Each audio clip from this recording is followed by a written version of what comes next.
Hi guys, I wanted to share with you something that's kind of going on with Sunny and I, and it has me thinking a lot about the horses that I've had in my life. I've always kind of chosen, Bella's the only one that's different, a horse that is very chilled.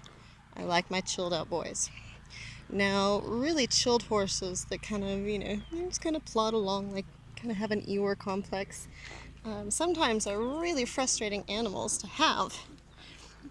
But what I have found, and that's what I've had since I was a child, what I have found is when you have a horse who's really undermotivated and doesn't want to move, to be honest, there is a reason for it.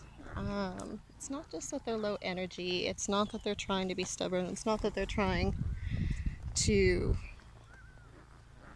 evade you. What they are trying to do is tell you that they just don't feel like they can move forward. Now, the reasons why vary.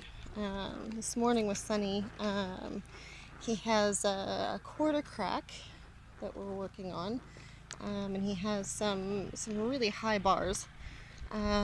So I've let him in from the pasture 3 days in a row, and his feet are a little bit sore, so much that he doesn't want to walk up the driveway. And what it looks like, he doesn't look like he's in pain. There's not even really any wrinkles on his face. But my horse, who normally moves with me, quit moving. And when my horse quits moving and doesn't want to go and doesn't want to be with me and doesn't want to go to work, my first question is, what has gone wrong?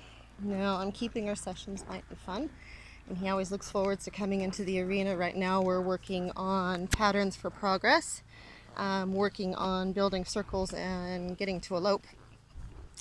And he really kind of looks forward to doing his job. But with his feet getting sticky, I really had to play hell getting him to the arena. And those high bars made walking in the driveway really sore, and he said, I'd really rather not go to work.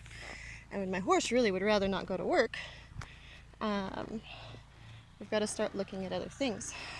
My horses growing up, specifically one, always kind of had the Eeyore complex and didn't like to move out and kind of argued with everything, and we got the bigger bit and the bigger spurs before I really knew what I was doing.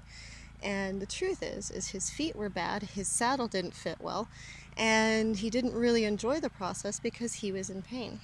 So what I've done with Sunny today is we address the points that are creating a lot of pressure on the hard ground. All of my horses are barefoot, work barefoot, do beautifully. I've had barefoot horses for 20 some odd years. So we addressed his feet. Now with his feet, his saddle fit has changed just slightly. And so now I need to work on getting that saddle fit. So just changing, a few millimeters in his bars, and changing the position of the shims in my saddle has made my horse comfortable and has given us a world of difference. And now we just need to get back to wanting to move forward. So my point is if your horse doesn't want to go, if you have that type of horse who goes, I don't really want to participate, you probably need to start doing a little bit of investigating and ask a reason why before you write the horse off, before you, go to the bigger bit, the bigger spurs, maybe a bigger trainer. You might just look at the simple things, because your horse is always trying to tell you something.